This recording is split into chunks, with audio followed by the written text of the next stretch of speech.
ചെയ്യാവുന്നതെന്ന് പറഞ്ഞാൽ ആദ്യം നമ്മൾ ഈ ഭവനത്തിൽ ഒന്ന് പ്രാർത്ഥിച്ച് ദൈവസന്നിധിയിൽ ഈ ഭവനം ഒന്ന് പ്രതിഷ്ഠിച്ചേച്ച് നമുക്ക് ഒരുമിച്ച് മേലോട്ട് പോകാം. മേലോട്ട് പോയി ഹാഫ് ആൻ അവർ 30 മിനിറ്റ്സ് നമുക്ക് പാടുകയും ദൈവവചനം കേൾക്കുകയും ചെയ്തിട്ട് ഒരു ഫെലോഷിപ്പ് കൂടെ കൂടിയിട്ട് നമുക്ക് ചെയ്യാം. അങ്ങനെയാണ് ചിന്തിച്ചിരിക്കുന്നത്.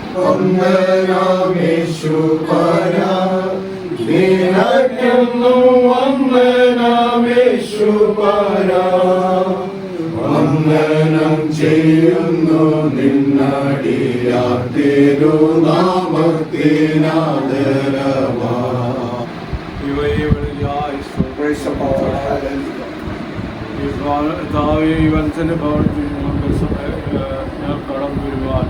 ഞാൻ എൻ്റെ കണ്ണ് പർവ്വതങ്ങളിലേക്ക് ഉയർത്തുന്നു.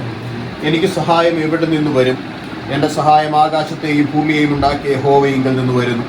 നിന്റെ കാൽ വഴുതുവാൻ അവൻ സമ്മതിക്കുകയില്ല. ഇസ്രായേലിൻ്റെ പരിപാലകൻ മയങ്ങുകയുമില്ല, ഉറങ്ങുകയുമില്ല.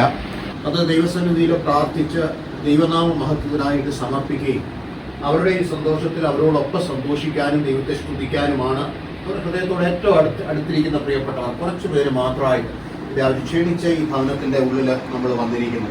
നമ്മൾ ഈ ഭവനത്തിൽ കാല് ചവിട്ടിയത് അതിനുവേണ്ടി പ്രാർത്ഥനയോടെ നമുക്ക് ദൈവസന്നിധിയിലായിരിക്കാം. ഇത് വളരെ ചെറിയ ഒരു ശുശ്രൂഷയാണ്. ചെറുതെന്ന് പറയുമ്പോൾ ഇതിൻ്റെ ക്വാളിറ്റിയിലല്ല ചെറുത്, ഇതിൻ്റെ ഡ്യൂറേഷൻ വളരെ ചെറുതാണ്. ഈ ഭവനത്തെ പ്രതിഷ്ഠിക്കുന്ന സമയമാണ്. 121 സങ്കീർത്തനം ദൈവം എങ്ങനെ അതിനോട് പ്രതികരിക്കുന്നു എന്ന് കാണിക്കുന്ന ഒരു സങ്കീർത്തനമാണ്. 121 സങ്കീർത്തനത്തിൽ പറയുന്ന ഒരു ദോഷവും തട്ടാതെ വണ്ണം ഗമനത്തെയും ആഗമനത്തെയും ഒരു പ്രത്യേക കാലയളവിലേക്ക് മാത്രമല്ല, ഇന്നു മുതൽ എന്നേക്കും നിത്യത വരെ ദൈവം നമ്മെ വിളിച്ച കാണുമ്പോൾ കല്ലും മണ്ണും കൊണ്ട് സിമെന്റും കൊണ്ട് പണിതൊരു ഭവനമാണെങ്കിലും ഇതിനകത്ത് പാർക്കുന്നത് ദൈവമക്കളാണ്. അതുകൊണ്ട് ഈ ഭവനത്തിൽ ഒരു ദൈവിക തേജസ് ഉണ്ടാകണം. എൻ്റെ മനസ്സിൽ നിങ്ങളോട് പറയാനായിട്ട് ദൈവത്തിന്റെ ആത്മാവ് എൻ്റെ ഹൃദയത്തിൽ തന്നിരിക്കുന്ന ആലോചന ഞാൻ മുകളിലെത്തുമ്പോൾ ഞാൻ പറയാം.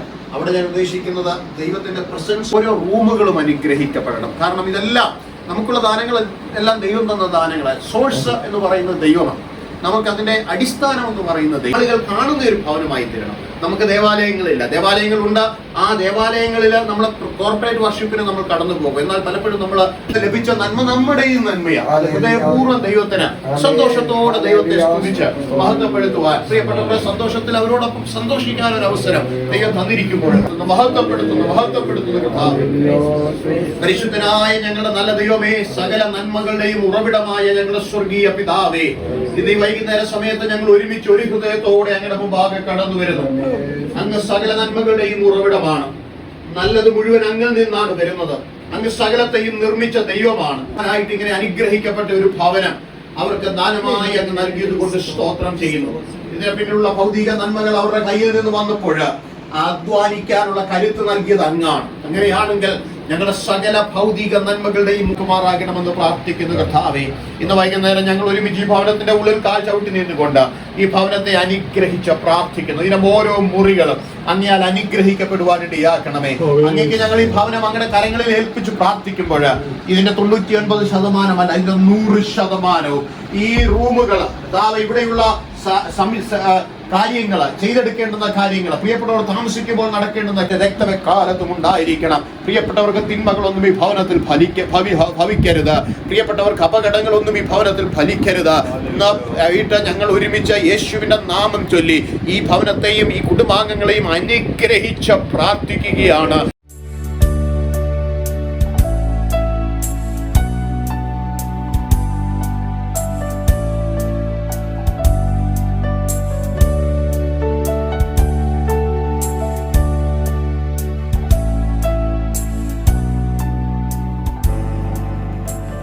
നന്ദി നന്ദി എൻ ദൈവമേ, നന്ദി എൻ യേശുപരാ, നന്ദി നന്ദി.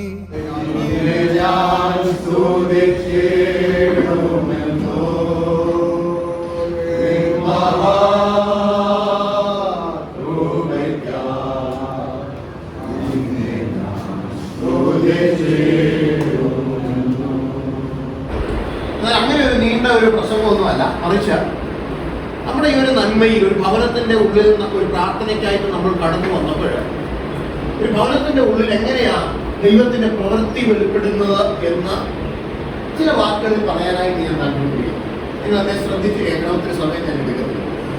ഈ പഴയ നിയമത്തില് ഈ സെറ്റിൽമെന്റ് എന്ന് പറയുന്നത് ഭയങ്കര ഒരു കൺസെപ്റ്റാണ്, വലിയൊരു ഉടമ്പടിയുടെ ഒരു പൂർത്തീകരണമാണ്. ദൈവത്തിന് ഈ ജനത്തോടുള്ള ഉടമ്പടിയുടെ ഒരു പൂർത്തീകരണമാണ്. ആ ഒരു ഒരു ഒരു ദൈവശാസ്ത്രപരമായ ചിന്താഗതിയാണ് പുതിയ നിയമത്തിലുള്ളത്. പക്ഷേ ഒരു മനുഷ്യൻ ഈ ഭൂമി ദൈവം കൊടുക്കുന്ന ആയുസ് ജീവിക്കും ലക്ഷണയിലല്ലാതെ നമ്മൾ അനുഭവിക്കുന്ന ഭയങ്കര ഒരു സെക്യൂരിറ്റിയുണ്ട്, ഒരു സന്തോഷമുണ്ട്, ഒരു ഫീൽ അറ്റ് ഹോം എന്നല്ലേ നമ്മൾ പറയുന്നത്. ഫീൽ അറ്റ് ലോഡ്ജ് എന്നോ ഫീൽ അറ്റ് ഹോട്ടൽ എന്നോ ഒന്നും പറയത്തില്ലല്ലോ, ഒരു ഫീൽ അറ്റ് ഹോം എന്നാ പറയുന്നത്. അതായത് ഒരു ഹോംലി ഫീലിംഗ് ദൈവം നമുക്ക് തരണം. അങ്ങനെയാണെങ്കിൽ ഞാൻ വിശ്വസിക്കുന്നു ദൈവം കൊടുത്ത ഈ ഭവനം ഭയങ്കര ഒരു എന്നാ പറയുന്നത്, ഒരു ഫീലിംഗ്, ഒരു ഇമോഷണൽ അറ്റാച്ച്മെന്റ്. എന്നാൽ ഇവിടെ വിട്ടു പോകാനുള്ള എല്ലാവർക്കും ഒരു മടിയല്ല. ദൈവം വിളിക്കുമ്പോൾ കർത്താവിന്റെ നാമത്തിങ്കല് നമ്മളെല്ലാവരും ഈ ഭവനമൊക്കെ വിട്ടേച്ച് പോകുന്നതാ, അതവിടെ നിൽക്കട്ടെ. പക്ഷെ ദൈവം തന്നിരിക്കുന്ന ആയുസ്, ദൈവം തന്നിരിക്കുന്ന കാലഘട്ടം ഒരു ഭയങ്കര ഒരു കംഫർട്ടിന്റെ, ഒരു സന്തോഷത്തിന്റെ, ഒരു എന്നാ പറയുന്ന ഒരു ഷീൽഡ് ചെയ്യുന്ന, മനുഷ്യനെ ഷീൽഡ് ചെയ്യുന്ന ഒരു സെക്യൂരിറ്റിയുടെ ഒരു കാലമാകട്ടെ എന്ന ദൈവസന്നിധിയിൽ ഞാൻ പ്രാർത്ഥിക്കും. ഞാൻ അമ്മയെ ഓർത്തും ഈ വീടിന്റെ പ്രതിഷ്ഠയെ ഓർത്തും ഞാൻ ദൈവസന്നിധിയിൽ ചിന്തിച്ചപ്പോൾ ഏൺ ചെയ്യാനുള്ള ശക്തി എനിക്ക് ലഭിച്ചു. അവിടെ നിന്ന് തുടങ്ങാൻ സർവശക്തനായ ദൈവം നമ്മെ ഇടയാക്കി. പ്രിയ അച്ചായനമായിട്ട് ദൈവം കൊടുത്ത ഈ ഭവനം ഏറ്റവും അനുഗ്രഹമായി തീരണം. അതിനകത്ത് ശൂന്യതകളില്ലെന്നല്ല, പക്ഷെ ശൂന്യതകളുടെ നടുവില് ഖാനാവിലെ കല്യാണത്തിന് യേശു ചെയ്തതുപോലെ ഓരോ ദിവസവും പ്രിയപ്പെട്ടവരെ വഴി നടത്തണം. ഞാൻ അതുകൊണ്ട് തന്നെ വീണ്ടും പറയുക, നമ്മുടെ എല്ലാ ഭവനങ്ങളും നമുക്ക് മാത്രമല്ല മറ്റുള്ളവർക്ക് നന്മയാകണം, അനുഗ്രഹമാകണം. ഇസ്രായേൽ മക്കളോട് ദൈവം പറയുമ്പോൾ പരദേശിക്കും വിധവയ്ക്കുമൊക്കെ ഒരു ഷെയർ നിങ്ങളുടെ ലൈഫിൽ ഉള്ളതുപോലെ പുതിയ നിയമകാലത്തും പാവങ്ങൾക്ക്, സാധുക്കൾക്ക്, ദൈവമക്കൾക്ക്, ദൈവസഭയ്ക്ക് അനുഗ്രഹമായി, നന്മയായി ഈ ഭവനം തീരട്ടെ. പ്രിയപ്പെട്ടവരെ, ദൈവം അനുഗ്രഹിക്കട്ടെ. സകല അഭിവൃദ്ധി കൊണ്ടും നന്മ കൊണ്ടും ഹൃദയത്തിലെ സമാധാനം കൊണ്ടും പ്രിയ തോമസ് കൂട്ടിച്ചാരെ അമ്മാമയും ദൈവം നിറക്കട്ടെ. അവരെത്ര കാലം ഇവിടെ പാർക്കുന്നു, അത്രയും കാലം അവർ തേജസ്സിനാലും ദൈവകൃപയാലും നിറയപ്പെട്ട് മറ്റുള്ളവർക്ക് നന്മയും അനുഗ്രഹവുമായി ഈ ഭവനം തീരട്ടെ എന്ന് ദൈവസന്നിധിയിൽ പ്രാർത്ഥിക്കും. അതിൽ കൂടുവാനും കർത്താവെ അങ്ങയെ മോഹപ്പെടുത്തുവാൻ സ്തുതിപ്പാൻ കർത്താവെ കൃപീതനായി ദൈവദാസനെ കൂടി കേൾപ്പിച്ച് അനുഗ്രഹിക്കപ്പെട്ട ആലോചനയ്ക്ക് ആവശ്യം. ഞങ്ങൾക്ക് തന്നിരിക്കുന്ന എല്ലാ നന്മകളും കർത്താവിന്റെ ദാനമാണ്. എന്നോട് ആരോഗ്യവും ബലവും തന്നത് കർത്താവാണ്. കർത്താവ് നിന്ന് പ്രാപിച്ച നന്മകൾ ഞങ്ങൾ അനുഭവിക്കുമ്പോൾ അതിന് കാരണഭൂതനായ ദൈവത്തെ മറക്കാതെ ദൈവത്തിന് വേണ്ടി ഞങ്ങൾ പ്രയോജനമുള്ളവരായി അവിടുത്തെ മഹത്വം വെളിപ്പെടുത്തുന്നവരായി തീരുവാൻ കാലം ദൈവം കാത്തു പരിപാലിച്ചു ദൈവകൃപ നൽകി. ആരോഗ്യത്തോടെ, ദൈവകൃപയോടെ, മനസ്സിന് സ്വസ്ഥതയോടെ ദൈവം തന്നെ താങ്ങായി തണലായി കൂടെ വഴി നടത്തി ഞങ്ങളുടെയും ഞങ്ങളുടെ വിശ്വസ്തതയ്ക്കും നന്ദി പറയുന്ന കർത്താവേ, ഞങ്ങൾ ഒരുമിച്ച് പ്രിയപ്പെട്ടവരെ പിതാവിന്റെയും പുത്രന്റെയും പരിശുദ്ധാത്മാവിന്റെയും നാമത്തിൽ അനുഗ്രഹിച്ച് പ്രാർത്ഥിക്കുന്നു. പ്രിയപ്പെട്ടവരെ, ഭവനത്തിൽ താമസം തുടങ്ങുന്ന സമയം മുതൽ ദൈവം അവർക്ക് എത്ര കാലം ഈ ഭവനം കൊടുക്കുന്നു, അത്രയും കാലം പ്രിയപ്പെട്ടവർക്ക് നന്മയാകണം, പ്രിയപ്പെട്ടവരോടൊപ്പമുള്ളവർക്ക് നന്മയാകണം. അതിനുവേണ്ടി ഏൽപ്പിച്ച് ഞങ്ങൾ പ്രാർത്ഥിക്കുന്നു, ഒരുമിച്ച് അനുഗ്രഹിച്ച് പ്രാർത്ഥിക്കുന്നു. പ്രാർത്ഥന കേട്ടതിനാൽ സ്തോത്രം, യേശുവിന്റെ വിലയേറിയ നാമത്തിൽ തന്നെ. പിതാവായ ദൈവത്തിന്റെ സ്നേഹവും പുത്രനായ യേശു ക്രിസ്തുവിന്റെ കൃപയും പരിശുദ്ധാത്മാവിന്റെ നിരന്തര സഹവാസവും കാവലും നാം ഏവരോടും വളരെ വിശേഷാല് പ്രിയ അച്ചാനോടും അമ്മാവയോടും അവർക്ക് ദൈവം ദാനമായി കൊടുത്ത ഈ ഭവനത്തോടും കൂടെ എക്കാലത്തും ഉണ്ടായിരിക്കുകയും വർദ്ധിച്ചു വരികയും ചെയ്യുമാറാകട്ടെ. ആമേൻ.